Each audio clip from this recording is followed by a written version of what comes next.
So, be yourself. What does that mean? I find that a lot of times when you're listening to social media experts, the gurus, the shaman, the rock stars, when they say be yourself, they don't really mean be yourself. They mean be the you that I want to hear. Tell me the things that I want to hear. Package those things in the way that I want to hear them. Talk one way on Facebook, talk a different way on Twitter, talk a different way on Google Plus. And I don't know. I just think that's not really being you. I think that the real you would be you everywhere. The way that you talk and communicate and express yourself and engage with people, that's going to come through at the burger joint just as much as it's going to come across on Facebook. And I think that there's a lot of good reason to suggest that being yourself is what's going to entice someone who is going to become a lead or a client or a prospect. Being you is going to compel them to want to engage with you and not the pretend you.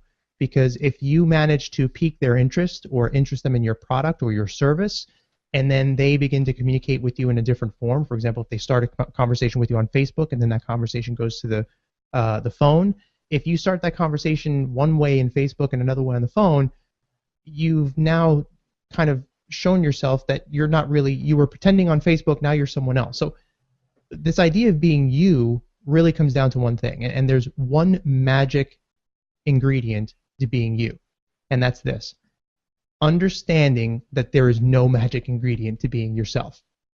Only you can be you, and there's only one person who's an expert at being you, and that's you. Not a social media expert, not a guru, not a Facebook shaman. Nobody knows how to be you better than you. So just be the best you that you can be. But there's a consequence to that. And there's a consequence that I have to accept, that everyone who's ever been on this show has to accept, and that's this. Not everyone is going to like you. Some people are going to just ignore you. Some people are not going to like you. Some people are going to flat out hate you. But that's okay, because that's not your audience. The people who are going to become your prospects, your leads, your customers, you have to appeal to them in an honest, open, ethical way.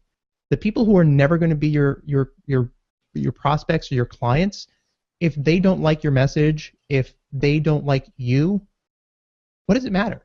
You can't please 7 billion people. It's just impossible. So be good. Be a good person. Be an honorable person. Be an ethical person. Run a good business. Have a good product line. Give your customers value, because then that helps you. That fuels you to be the best you that you can be. And that you, that person who is consistent across all of their channels, they're going to close more leads. They're going to attract more clients, because that you is going to be awesome.